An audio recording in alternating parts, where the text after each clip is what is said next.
Solomon's ascent to the throne wasn't just about inheriting power, it was about navigating a treacherous political landscape, eliminating threats, and securing loyalty in a kingdom on the edge of chaos. His swift and decisive actions offer us valuable lessons on leadership, showing us that sometimes, the toughest decisions are the ones that build a solid foundation for the future. Solomon's story is more than just ancient history. It's a blueprint for success in any area of life, challenging us to make bold choices and build trust in the face of adversity. Ready to dive into the wisdom of Solomon's reign and learn how to apply it today? Then, let's read the chapter together. When the time drew near for David to die, he gave a charge to Solomon his son. "I am about to go the way of all the earth," he said. "So be strong, act like a man, and observe what the Lord your God requires. Walk in obedience to him, and keep his decrees and commands, his laws and regulations, as written in the law of Moses. Do this so that you may prosper in all you do and wherever you go, and that the Lord may keep his promise to me, if your descendants watch how they live, and if they walk faithfully before me with all their heart and soul, you will never fail to have a successor on the throne of Israel. Now you yourself know what Joab son of Zeruiah did to me, what he did to the two commanders of Israel's armies, Abner son of Ner and Amasa son of Jether. He killed them, shedding their blood in peacetime as if in battle, and with that blood he stained the belt around his waist and the sandals on his feet. Deal with him according to your wisdom, but do not let his gray head go down to the grave in peace. But show kindness to the sons of Barzillai of Gilead, and let them be among those who eat at your table. They stood by me when I fled from your brother Absalom.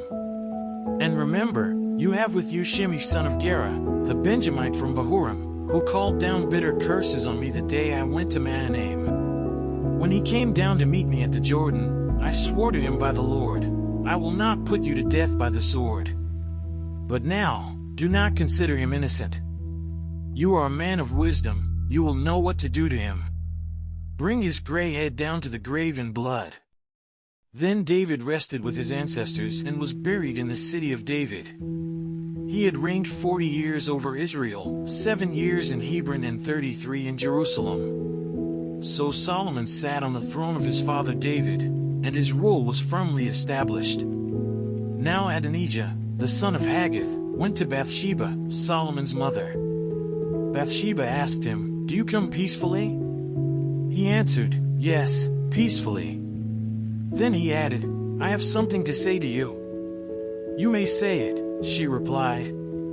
"As you know," he said, "the kingdom was mine.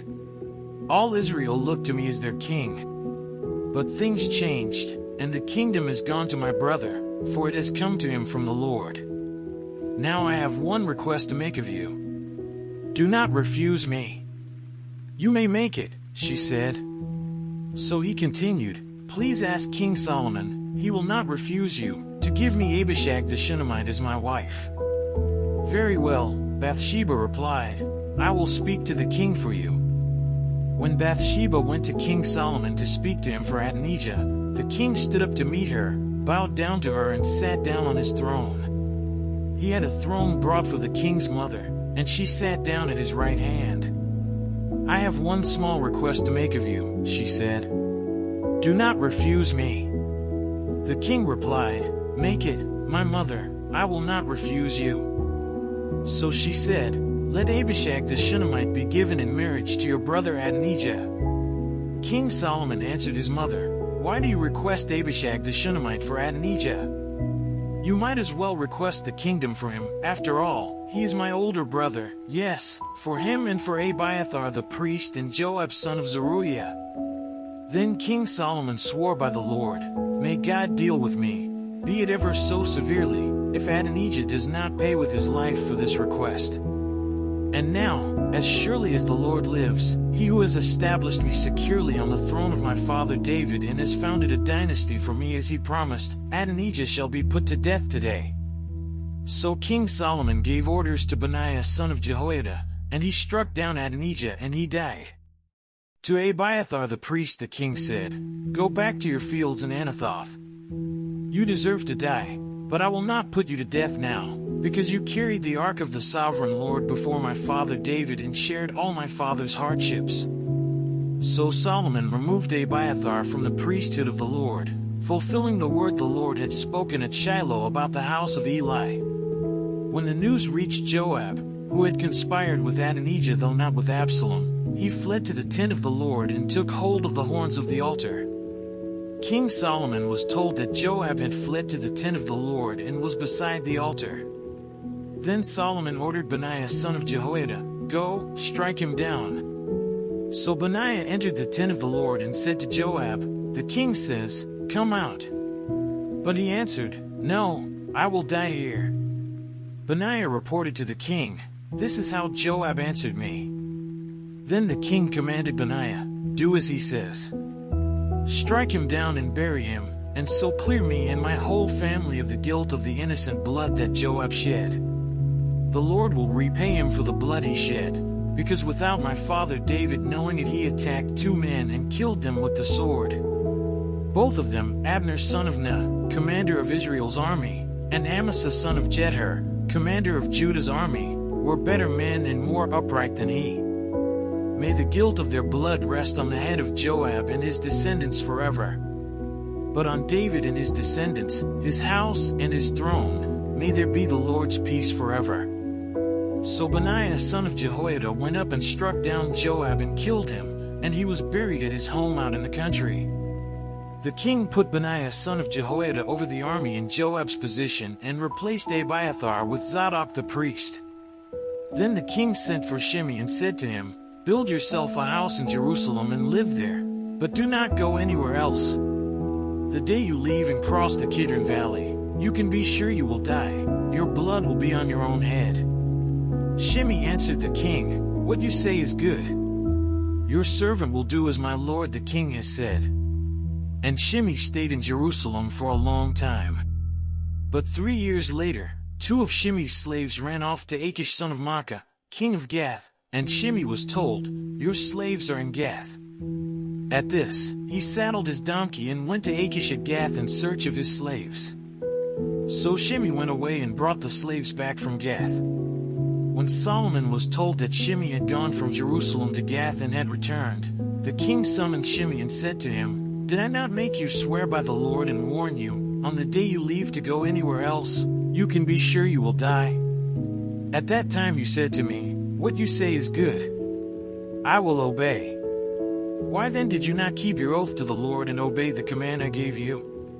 The king also said to Shimei, "You know in your heart all the wrong you did to my father David. Now the Lord will repay you for your wrongdoing. But King Solomon will be blessed, and David's throne will remain secure before the Lord forever." Then the king gave the order to Benaiah son of Jehoiada, and he went out and struck Shimei down and he died.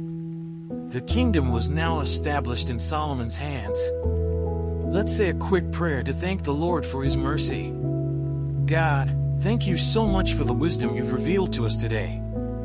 Thank you for showing us the strength and the lessons in Solomon's journey. Please help us to not just learn but to live out these lessons in our everyday lives. Give us the courage to make the tough decisions, the wisdom to know when to act, and the heart to build trust and loyalty in everything we do. Help us apply this knowledge in the real world and become the leaders you've called us to be. We trust you to guide our steps, Lord. Amen. Now that you've seen how Solomon's decisions shaped his reign, think about your own life. What tough choices are you avoiding that could secure your future? Are there moments where you need to act decisively, even if it's uncomfortable? Solomon's wisdom teaches us that leadership isn't about being liked, it's about being respected and building a solid foundation. His story challenges us to ask, are we willing to remove distractions, set boundaries, and make the hard calls to secure our own success? It's not just about power, it's about creating stability and loyalty where it matters most. So, what's your next move? If this struck a chord with you, let's continue exploring how these principles can change the way you approach life. Subscribe to the channel and turn on notifications so you can keep unlocking these timeless lessons. Together, we'll dig deeper into the wisdom that can transform your life. And, as always, don't forget to check the last video and learn more about the scriptures.